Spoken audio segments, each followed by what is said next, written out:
Hello guys! So today na ako ipakita sa inyo nga another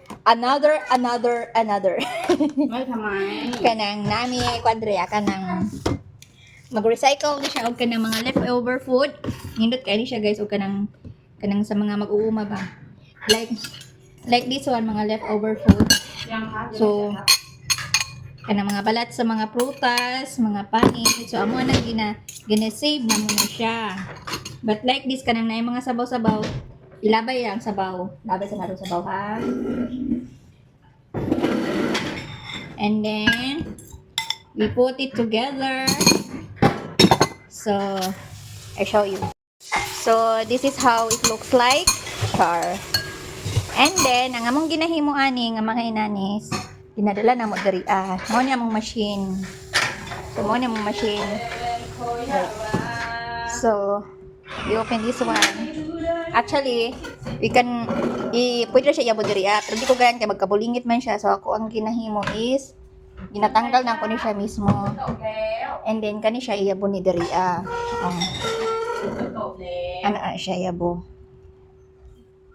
So enjoy wait cap and then close.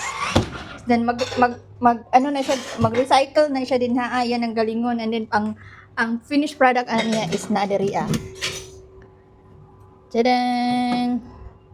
So, ano na ni siya, may abono na ni siya. May mo na siyang abono. Magsigira na siya katagat dira kay everyday nang ginabutang na mo dira ang mga leftovers. So, magsigir po na siya galing ginaon niya. Mahimo na siyang abono, fertilizer. So, ginakolekta na sa amo ang mga kauban. So, namin daghan na kulit diri na mahimo na siya, inanay siyang forma, mahimo na siyang yuta ba. O na to siya, tapos ibutang na to sa mga tanam na mo diri nga mga bulak so mahimo na siyang abono. O di ba? Nice kaayo no.